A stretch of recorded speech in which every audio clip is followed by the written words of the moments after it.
Salut! La nouveauté d'aujourd'hui est l'UVS, l'unité de séchage sous vide. Le complexe est conçu pour sécher l'isolation des transformateurs. Comme vous le savez, l'isolation solide de l'élément le plus important est la conception du transformateur et ses propriétés diélectriques dépendent directement du degré de l'humidité. Les transformateurs modernes sont un produit complexe qui contient des matériaux qui nécessitent une manipulation spécifique, y compris en termes de conditions de fonctionnement en température. Dans l'installation, ce problème a été résolu en contrôlant en douceur le chauffage et en assurant un champ de température uniforme dans le volume de la chambre en raison des dispositifs de ventilation interne. Et bien sûr, un système de vide joue un rôle dans l'intensification de l'élimination de l'humidité. Le mode de fonctionnement principal de l'installation est automatisé. Il suffit à l'opérateur de régler les étapes du processus avec les réglages de température.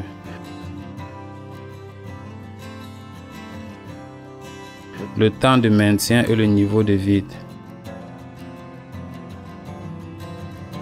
Je note que dans cette modification, la possibilité d'un contrôle manuel complet du complexe est fournie.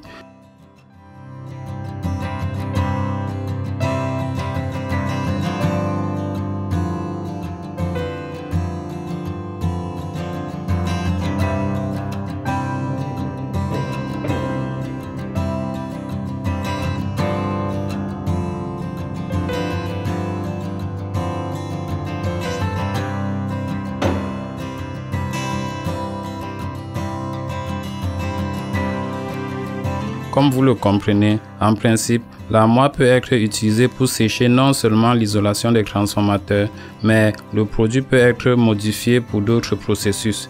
Il s'agit d'un séchage d'eau pour poudre, granulés, piments, médicaments, semi-conducteurs, circuits imprimés et composants. En un mot, le séchage sous vide est toujours demandé lorsqu'un produit ou un matériau nécessite une manipulation délicate et qu'il existe un risque de perte de propriété lorsqu'il est exposé à des températures élevées. Nous apprécions les idées et le dialogue.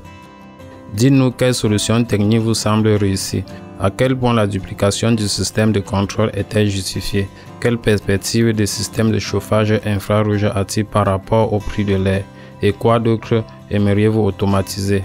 Nous pouvons le faire.